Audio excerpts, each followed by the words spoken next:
2 Kings chapter 11. Si Queen Athaliah ng Juda. Nang malaman ni Athaliah na pinatay ang anak niyang si King Ahaziah, pinag-utos niya na patayin ang buong pamilya ng hari. Pero ang anak ni King Ahaziah na si Joash ay tinakas ng tita nitong si Jehosheba. Si Jehosheba ay anak ni King Jehoram at half-sister ni Ahaziah. Tinago niya ang bata, pati ang tagapag-alaga nito sa isang kwarto. Dahil dito, nakaligtas si Joash mula kay Athaliah. Pagkatapos, dinala niya ang bata sa temple ni Lord at 6 na taong itinago doon habang namumuno sa lupain si Athaliah. Pero pagdating ng 7 taon ng pamumuno ni Athaliah, pinatawag ng priest na si Jehoiada ang mga leader ng mga royal bodyguard at ang mga guards ng palasyo. Pinapunta niya sila sa loob ng temple. Gumawa sila ng kasunduan sa ngalan ni Lord. Tapos, pinakita niya sa kanila ang anak ng hari. Inutos ni Jehoiada sa kanila, magbabantay sa palasyo ng hari ang 1/3 ng mga guards na naka-assign pag-araw ng Sabath.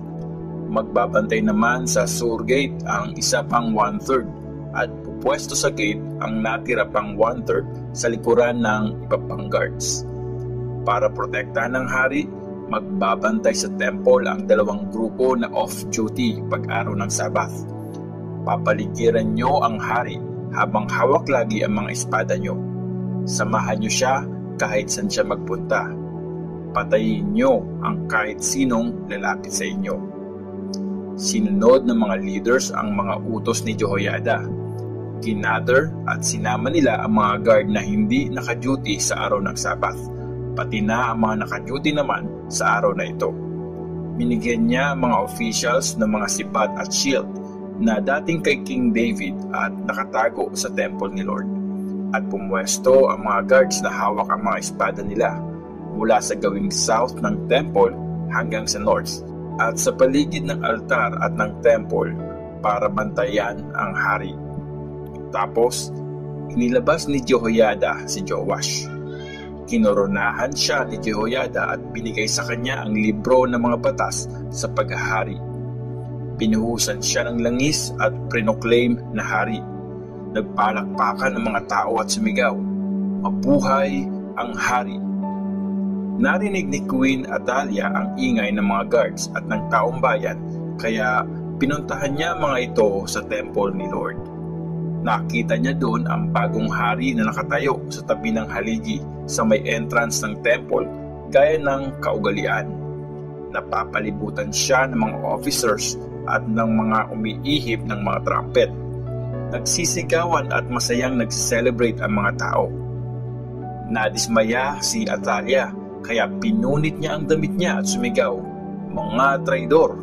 Mga traidor!" Ayaw ni Jehoiada na patayin si Athaliah sa loob ng temple.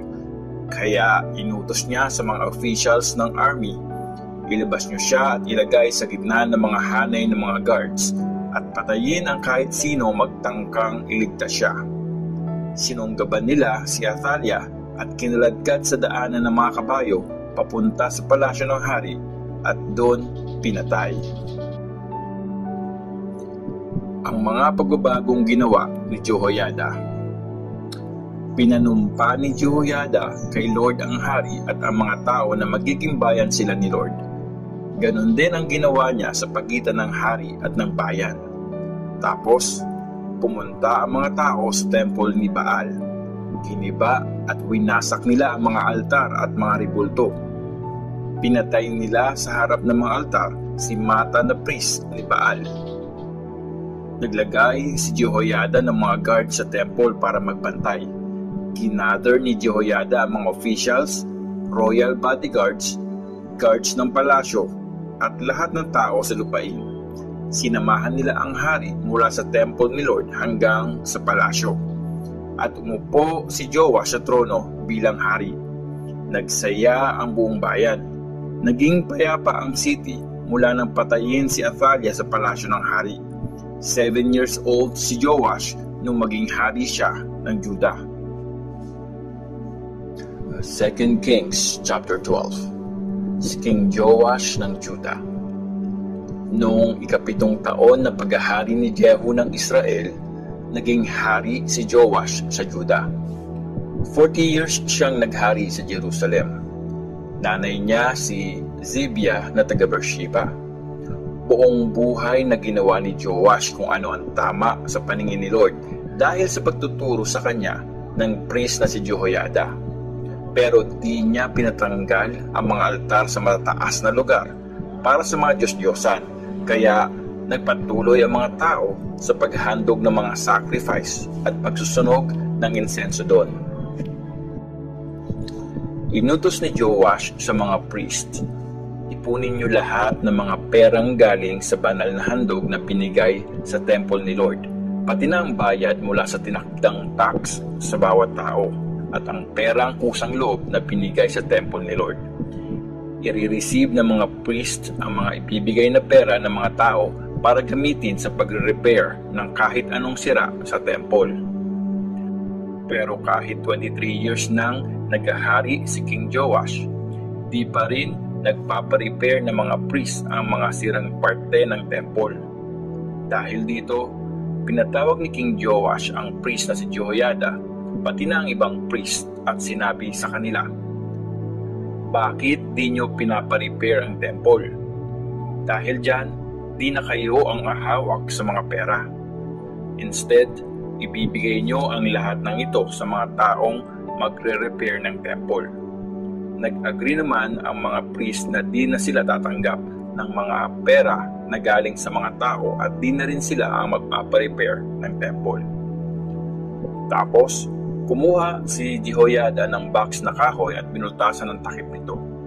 Nilagay niya ito sa tabi ng altar, sa kanang side ng entrance ng temple ni Lord. Sa box, nilalagay ng mga priest na nagbabantay sa entrance ang lahat ng perang di nadala sa temple ni Lord. Pag marami ng lamang pera ang box, pumupunta ang sekretary ng hari at ang high priest para bilangin ang mga pera na dinala sa temple ni Lord. Tapos, nilalagay nila ang mga ito sa mga bag. After timbangin ang mga pera, binibigay ang mga ito sa mga workers na in charge sa pagre-repair ng temple ni Lord.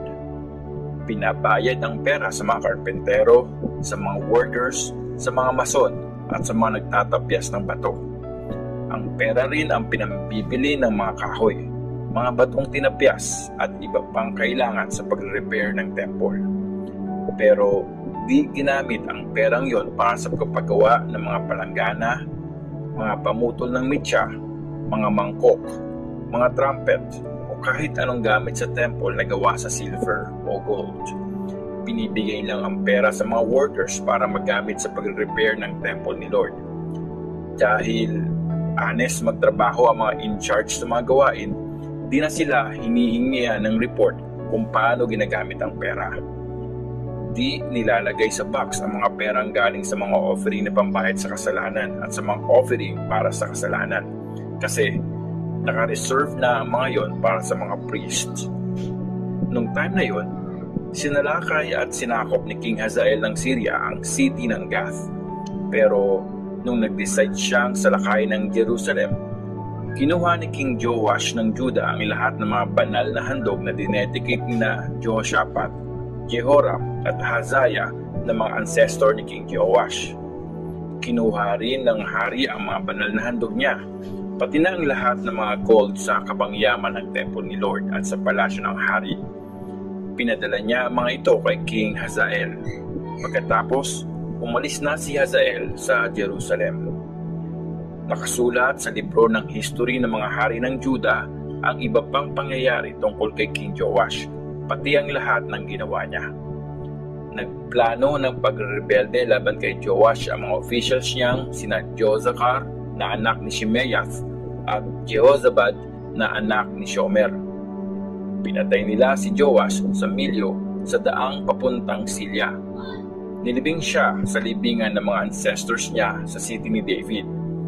Pinalitan siya ng anak niyang si Amaziah.